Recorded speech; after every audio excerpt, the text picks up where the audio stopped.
So,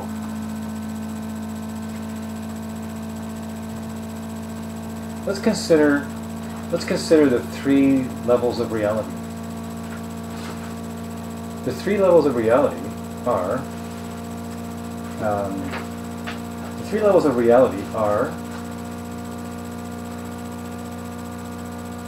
beta, VHS, and DVD.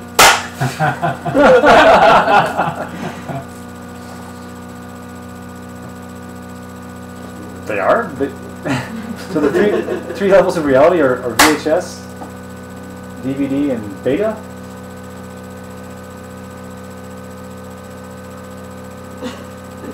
I think they're 8-track cassette and CD. Oh, so they're not. So they're 8-track cassette and CD.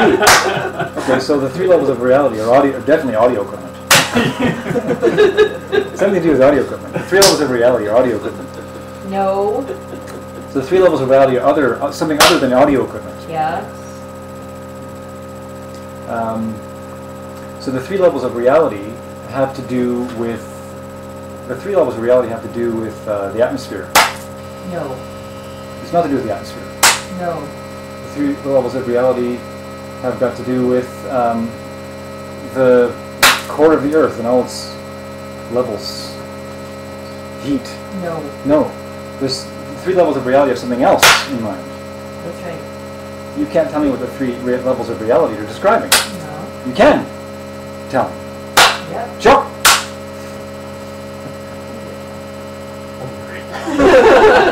Come on, Daniel.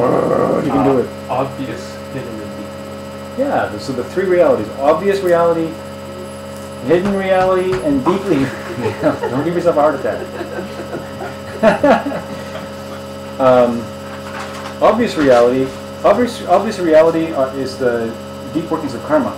Because anyone can see the deep workings of karma.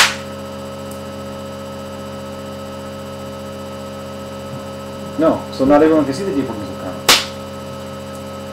Okay, so just because not everyone can see the deep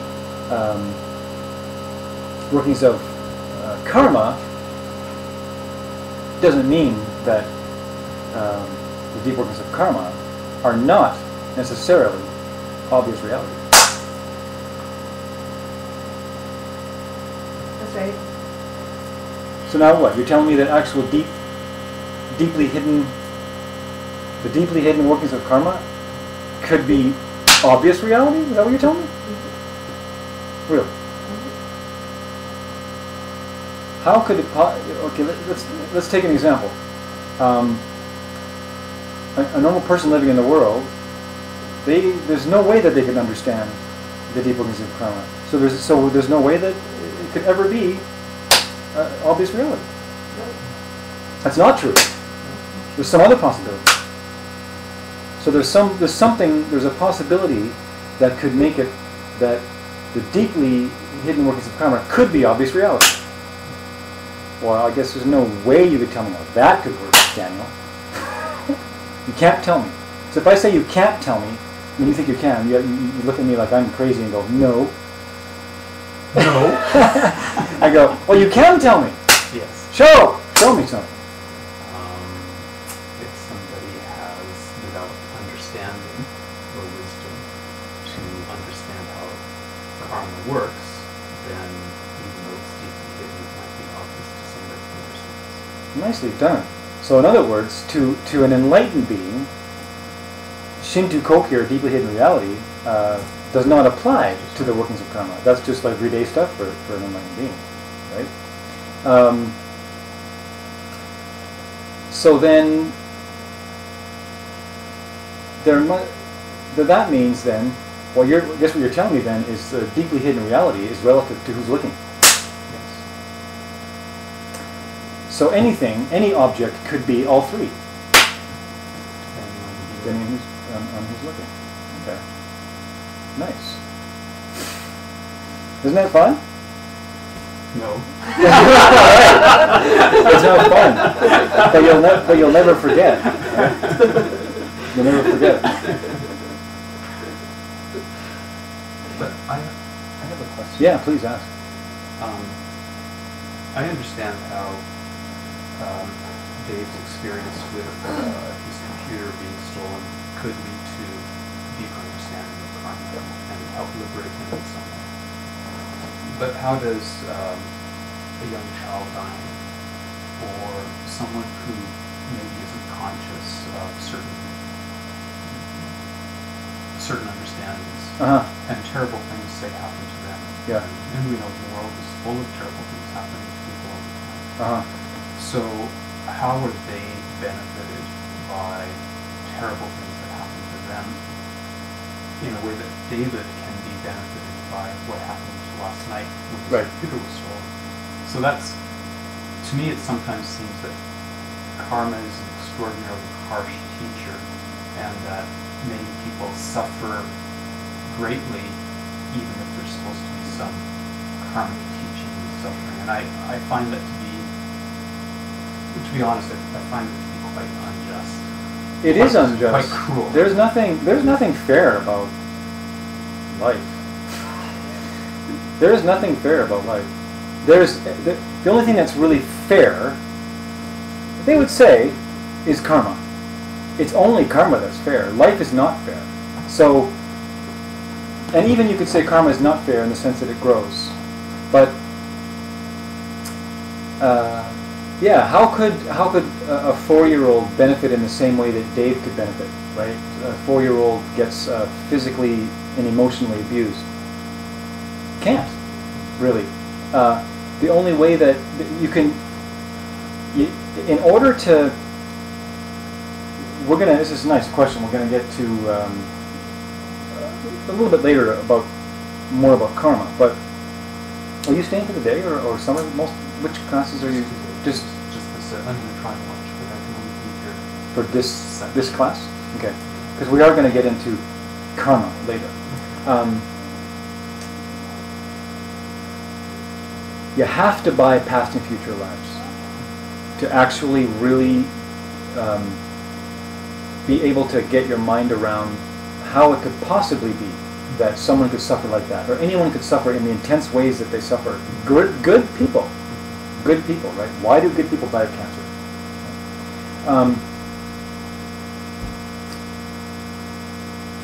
So something that Dave has done in previous lifetimes and in this lifetime has switched his mind and switched his the seeds in his mind so that he is now at this point of his existence.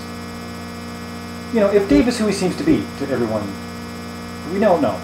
Dave, we don't know if he's a Buddha or not. Unless you're a Buddha, you don't know if he's a Buddha, right? So, if Dave is who he appears to be,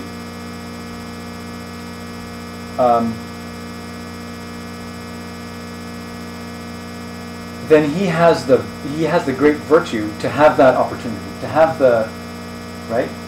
Whereas maybe 2 years ago, I don't really know. Maybe it wouldn't have been the same, right?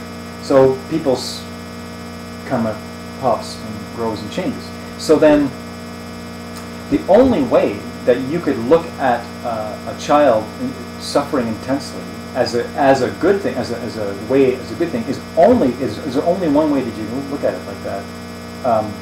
I shouldn't say only. I should say a way that you could look at it as being beneficial for that being is simply the fact that one of the 4 laws of karma is once you plant a seed, you must get a result. And good leads to good, bad leads to bad, right? You can't get an apple tree out of a lemon seed. That's not the way that, right? There must be similar causes. So, if a child, whether they know about karma or not, right? Of course, most likely the child has no awareness of these things, right? You can look at it like, well, at least they burned it off, right?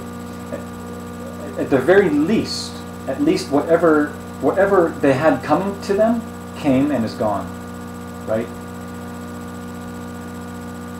Because if it would have taken longer, it probably would have been worse, right? It's harsh. It's harsh, it's logical, it's cold, and it's scientific. And you or us or we are not going to be saying that to someone who is like a counselor or someone that comes and says, you know, I was raped, right, when I was 8. Are you then going to throw that in my face and say I did all that? No, that is not your job. Your job in that moment is to be very compassionate and try to help them. You know, that takes us to the example of Lord Buddha, who taught some people that some things, like there is something inherent here, right? And maybe you can get this person to at least get to, well, some of it was theirs, some of it was the other person's, right? And then eventually you can get them to a broader understanding of, we're going to get here later in class, but essentially the karma that is going off and ripening in your mind is creating your whole world. Everything that you see and how you live. That's like the hard and cold answer of that, you know, and it's like, and so as bodhisattvas, as people trying to become enlightened, part of our job is to wrestle with that. Like, why is it that I project a world where all this nasty stuff is happening? You know? Both ways. How is it that I'm projecting this awesome, you know, room, these teachings, lovely partner? How am I?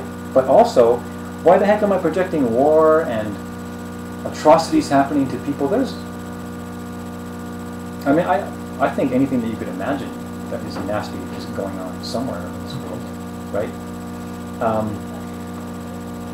And the only thing that can get you to freedom from your own mental suffering and that you can help others is to understand that no one gets anything that they don't have a cause to get, right? A cause, a result must have a cause. It just doesn't come out of nowhere, right?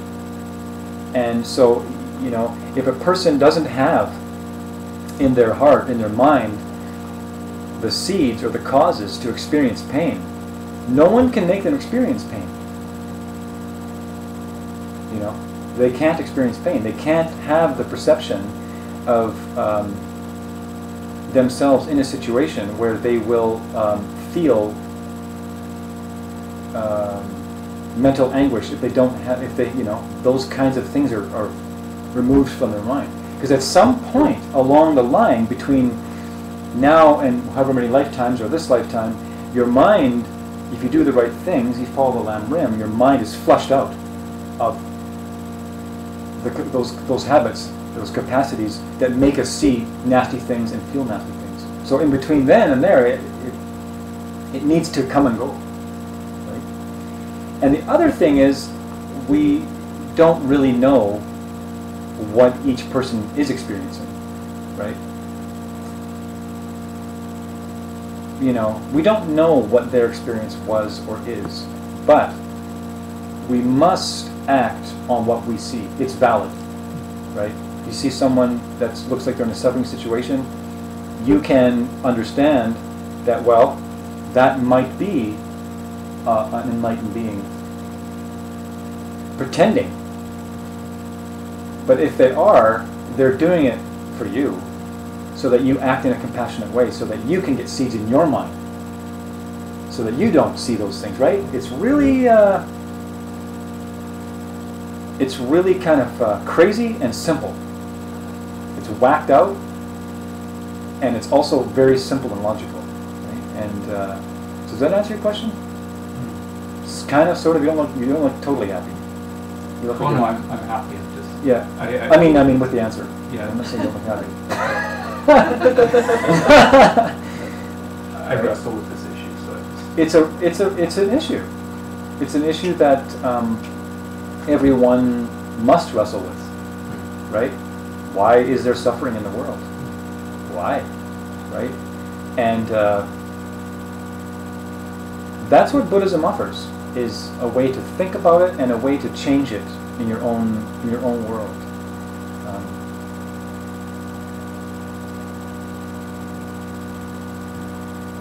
As opposed to like praying to some omnipotent God who's pulling all these things. Please don't do that again. Right? Please don't make children suffer. Like, you have more power than that.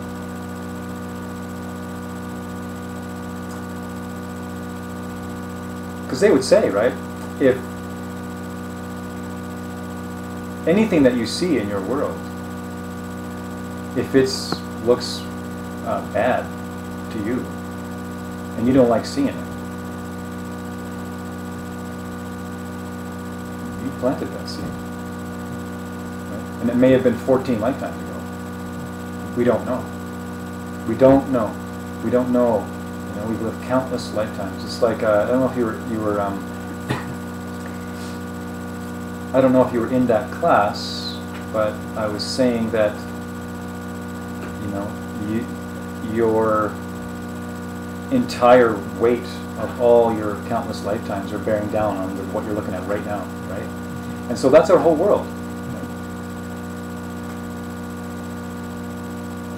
But it can change. Like even in the same way that I'm sure that you've had things happen in your life that appeared to you at the time as being really not very pleasant, and then as time goes by and you look at them again, they look different, right? And so they are different. And so they are different. And then so that in the same way, in that same way, each individual being also has that power. So you can rejoice in that, right?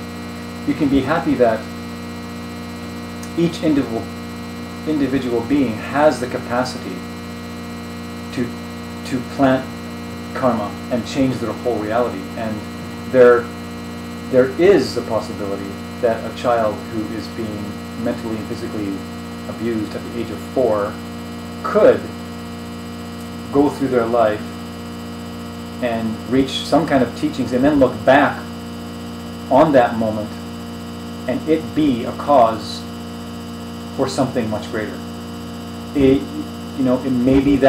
Maybe that happened, maybe that gave them renunciation, right? Maybe that made them see that all life is suffering. We don't really know, right? But in the same way that you can look back at your life on something nasty that happened and then later look at it differently, everyone's life is like that. And everyone's life is like that way. Life is like that way all the time. So every single moment that we live, every single moment that you experience is the culmination of all your past, and it has made what you are now, and it is changing all the time. So the past is gone, right? The future hasn't happened yet, and the past is gone. But the past happened, right? And the past is no less a projection than the cup is a projection of your own karma. So, in that sense, there's nothing to become, and there's nowhere to go. Because in the moment that you are in now, will always dictate what the past is. It will always dictate that. So 2 years from now, this moment, right now, as we're speaking, will not be the way that you're experiencing it right now. Right? So that should give us the capacity to let go and do our best not to overlay any situation what we think it really is, you know. And that takes us to the judgment, right? Because we don't know. Because not only isn't it how it appears to us usually, it's going to change anyways. And then it'll change again and again and again. So if you want your entire past to turn into one divine,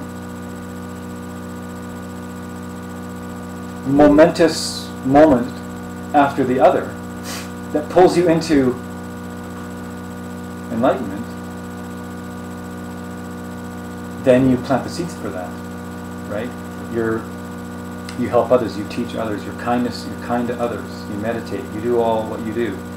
And then say 5 years from now, your karma is so different that you look back at your life and you see that every single being that was parading around your life were all holy beings, pushing you towards this one moment that you sit. But until then, a year before that, it's only a couple. Right? And then the year before that, there was none. Right? That's what logic does. And we get more into it next class. But that's what logic does. It opens us up to the possibility. Like, okay, here's a great example. Here's a great example. I lost track of classes. I don't know which ones you were in and which ones you weren't. But there have been classes where I've said, we talked enough about the emptiness of things for me to be able to say, for me to be able to present, okay, considering all those things, it's very possible that there could be one or more tantric deities, right? Right? So, maybe, I don't know who you are or anybody in this room, but it's possible that before I said those things, the mind was closed to that possibility, right? And that's how it starts. That's what logic does. It opens up your mind to the possibility, and then you're sitting there going, because your mind is opened to a possibility through logic, and then through that logic, then you actually begin to, you then can see first one.